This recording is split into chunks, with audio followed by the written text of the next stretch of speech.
Okay. So, as mentioned in the finals, we hopefully are going to have six new teams starting next year, uh, as listed there. And then I'll be talking through kind of some of the things that we're planning to do to address the feedback that was given in the finals and support the newer teams. Uh, so as some of you may be aware, within the website, which will get updated. We have this central page kind of as a competition guide.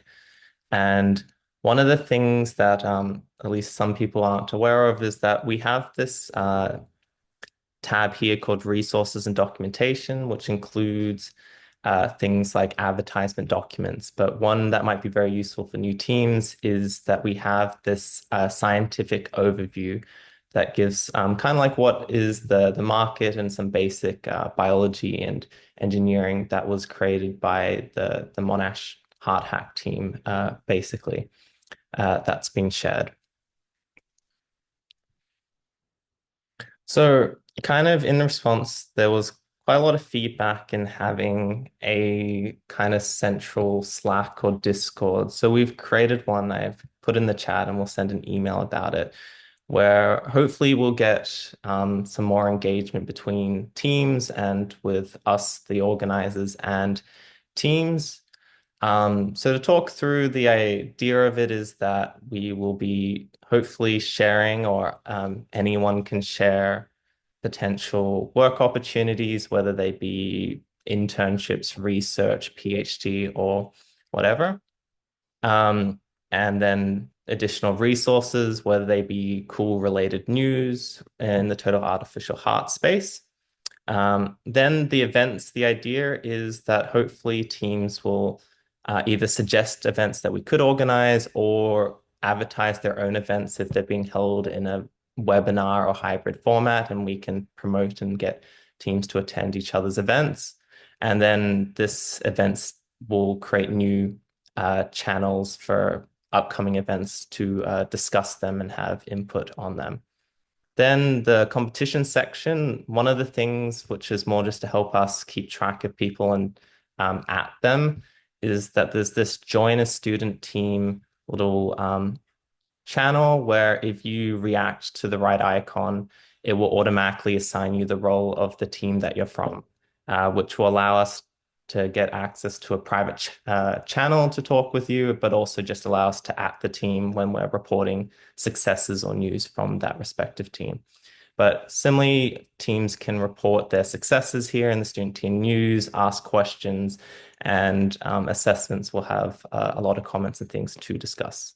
And then there's just a general chat as well. So that's what we're hoping to move forward with to have some more engagement between us and between the teams. Um, we have case studies. So thank you to University of New South Wales and CBU. Both have created case studies kind of talking about how their team was structured, kind of like what they presented a bit already today. And we're inviting all teams to do this as well. So we'll be in contact via email and we'll eventually upload these on the website, but we'll share them in emails as kind of reference so that we can get different teams' perspectives. Because as highlighted, some are within a university course, some are standalone clubs, some are honors projects. So it's good to hear the different perspectives and all that there. Then I believe the rule that we've set, hopefully I'm not mistaken, is that alumni is 1 year out of their degree are still allowed to support the existing team to help hand over and everything. But something we would like to have is alumni create kind of an advisory board for the organizing. So the idea is that there's a Discord and then there's going to be a role for alumni advisors and teams can ask them questions because they have advice on how teams are structured and all that. The hope is potentially, because we're all in very different time zones, to maybe have events more regionally focused to be better and to get them to provide feedback on existing and new initiatives. So the idea is at least to begin with, the minimum requirement is 3 meetings throughout the year where we're going to try to organize one in the middle of January. And if anyone from your teams that's graduating is interested, we'll also send an email out. But if you contact us, we will try to arrange a time for that. And then depending on how keen alumni are, the idea would be potentially to have sub teams to focus on a particular project to improve a component of the competition itself. Yeah. As many of you know, I'm going to go back a couple pages, is that we have advisor consultations, which are kind of hidden in this private content, which has a password for registered teams, which you can send an email if you don't have that password. But within that, there is access to booking advisor consultations and everything to support teams. And I know some people have submitted suggestions for different sorts of advisors, and we will try to look into obtaining them. Yeah. So in terms of timeline, the key ones are same as the last 2 years, which is the preliminary report start of April, finals announced 1st of June, final report 1st of September, and grand final 30th of November, the day before ISMCS in Vienna, Austria. Kind of based on the feedback that teams have given, is moving away from workshops that are just direct presentations and going towards more of a forum-like activity. So hopefully it will take a bit of work and interaction with the teams. The idea is that in February would be a design forum. It would be over 2 or 3 sessions so that we cover a couple of different time zones where we bring in relevant experts that can kind of hot desk help, but hopefully also have teams themselves either support other teams or provide advice or key learnings. So the idea would be one in February would be focused more on the design and technical, and then because that's what the preliminary report is largely judged on. Then we would have what we've done previous years is total artificial heart symposiums kind of later in April after the preliminary report for teams to share their progress and receive some feedback. And then in July, more relevant to the final report, is have a business forum where the discussions are more on the IP regulatory and getting help around that. And then in September, around the World Heart Day, is to have a careers webinar where we either invite people that are working in the total artificial heart space, or hopefully, as we build more and more years, is invite some people that participated in the competition that have now gone on to do research, work in industry in the relevant field. And then December is the event we're doing right now, is the closing webinar. So the idea is pending feedback and the success is that this would be kind of the bare minimum plan where this is kind of like the guaranteed year on year, this is what happens.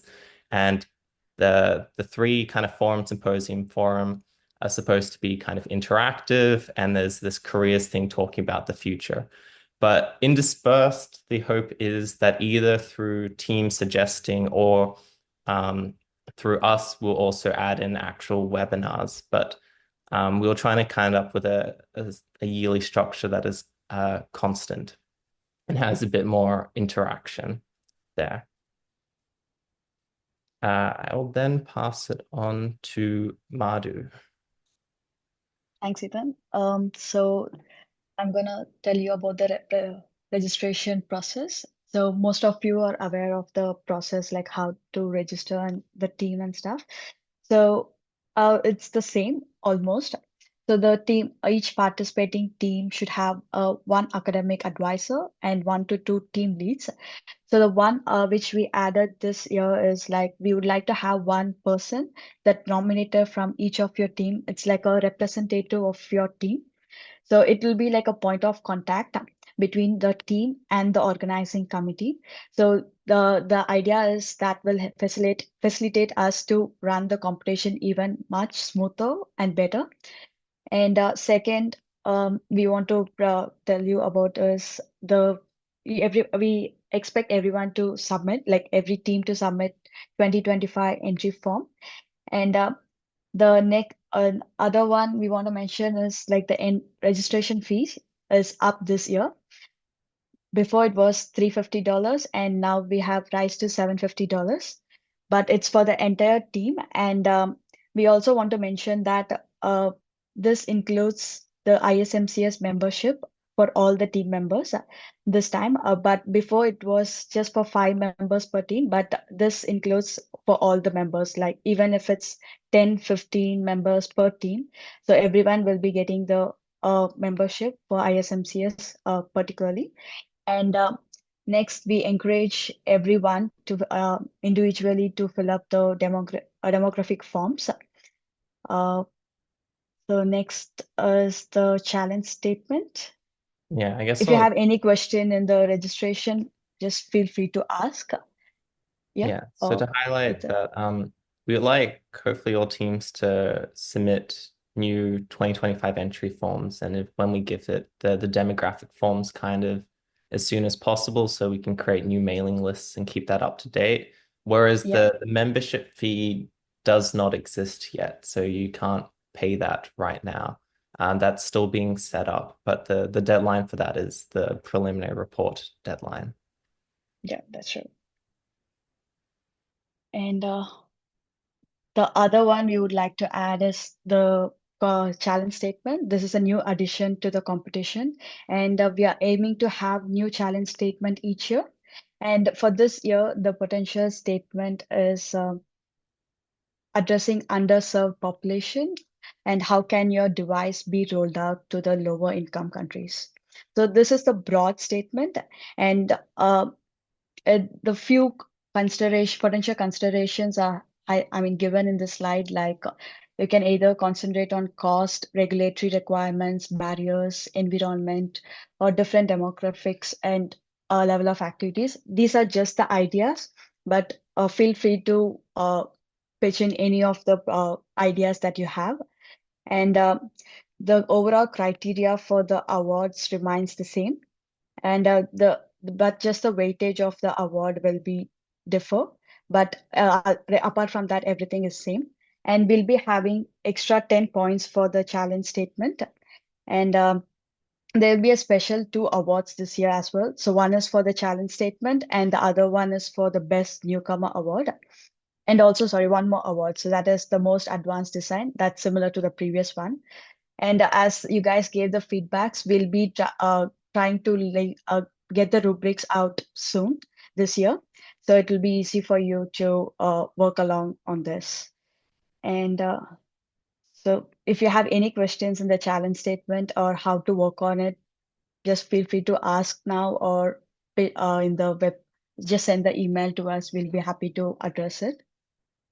And thanks to the organizing team. So without them, it will be so hard to keep this event up and running throughout the year. And if you have any questions on the new format or any challenge statement or how to proceed with it,